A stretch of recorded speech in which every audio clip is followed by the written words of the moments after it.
जी, ये इसमें हजारों करोड़ लगाने पड़ेंगे। वो राष्ट्रपति भवन पहुंच चुकी हैं निर्मला सीतारमन।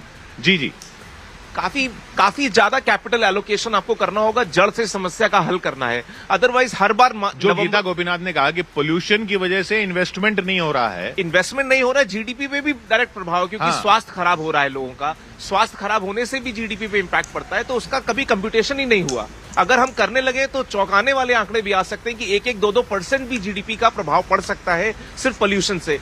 मुझे ऐसा लगता है कि जब भी कैपिटल एक्सपेंडिचर की बात आती है, सूझबूझ के साथ करना, ताकि मल्टीप्लायर सबसे ज्यादा आ सके। एक रिपोर्ट कहती है कि पोल्यूशन की वजह से 4.5% का फर्क आ सकता है। बिल्कुल आ सकता है, मैं मानता हूं। देखिए, कई सारे लोग जो बाहर से आना चाहते हैं हिंदुस्तान में, वो आने में संकोच करते हैं। बहुत सारे इन्वेस्टर्स जब तक आएंगे नहीं, समझेंगे नहीं कि भारत के अंदर कितना पोटेंशियल है, तब तक वो आके इन्वेस्ट नहीं करेंगे, निवेश नहीं करेंगे। तो इन सबका साइकोलॉजिकल इंपैक्ट पड़ता है। मुझे लगता है कि इस बार अगर बजट में, मुझे ये मालूम है कि प्रधानमंत्री का कार्यालय लगा हुआ है इस विषय को लेके, पोल्यूशन को, लेकिन अगर इंटेंशन क्लियर हो सके बजट से तो बहुत अच्छा होगा। तस्वीरें राष्ट्रपति भवन से आ रही हैं और रूबिका राष्ट्रपति भवन पहुंच चुकी हैं। वित्त मंत्री निर्मला सीतारमन, वित्त राज्य मंत्री पंकज चौधरी भी हैं उनके साथ। राष्ट्रपति भवन से सीधी तस्वीरें आप देख रहे हैं। ये औपचारिकता होती हुई 11 बजे बजट पेश करेगी वित्त मंत्री निर्मला सीतारमन अपना 9वां बजट। रूबिका।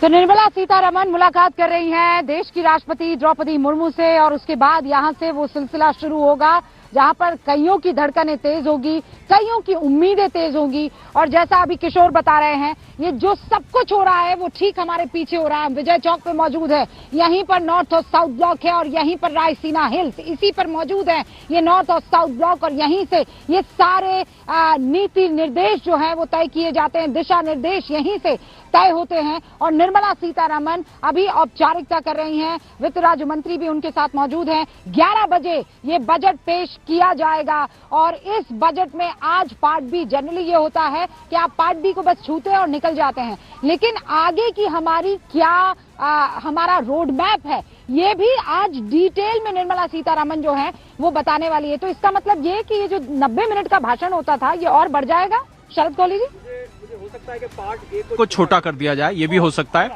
ओवरऑल 1-1.5 घंटे का तो हम कम से कम उम्मीद लगा के चले। 1-1.5 घंटे का, ओके। समीर चौगाकर जी, हर बार उन्होंने अपना रिकॉर्ड तोड़ा है।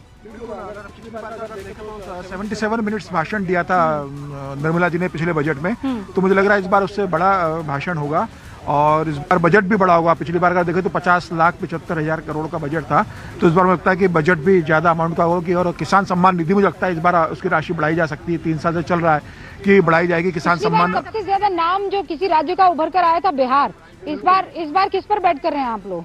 मुझे लग रहा है तमिलनाडु होगा, बंगाल होगा, बंगाल ज्यादा होगा। मुझे बंगाल नजर आ रहा है।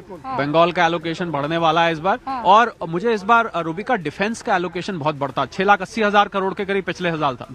मुझे ऑपरेशन सिंदूर, जियो पॉलिटिकल सिचुएशन और हमारे पड़ोसी देशों की वजह से ये डेफिनेटली बढ़ता हुआ दिखाएगा। मुझे लग रहा है 7.5-8 लाख करोड़ तक जा सकता है। कितना लंबा भाषण आप एक्सपेक्ट कर रही हैं, और कौन सा राज्य? जी, वो 7.5-8 लाख करोड़ चाहिए होंगे ना शरद जी, वो 7.5-8 लाख करोड़ चाहिए होंगे। सारी दिक्कत तो यही है कि वो चाहिए होंगे, उसके लिए मैन्युफैक्चरिंग बढ़ानी है और कोई तरीका ऐसा निकालना पड़ेगा।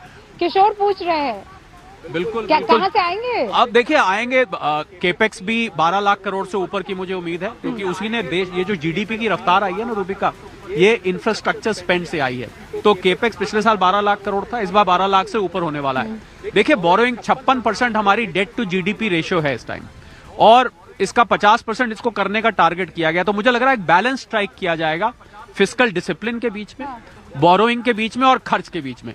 ये बैलेंस तो स्ट्राइक करना ही पड़ेगा। कहां से आएंगे? Tax collection. आप टैक्स और देंगी ना, मुझे उम्मीद करता हूं आप भी।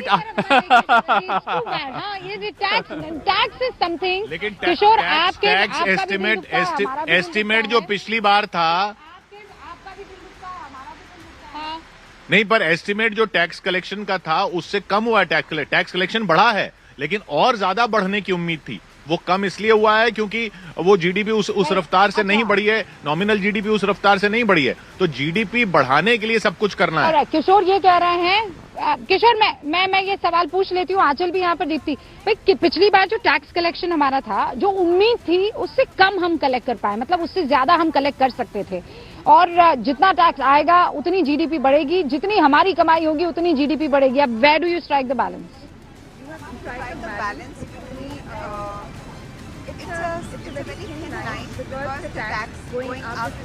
फिर ऑडियो नहीं आ रहा। दीप्ति जी प्लीज माइक दे देंगे। हाँ देखिए, टैक्सेशन जो है वो आम जनता को हर्ट करता है और जीडीपी इकोनॉमी को ठीक करती है। So it's a thin line, so we are hoping for a equilibrium this time.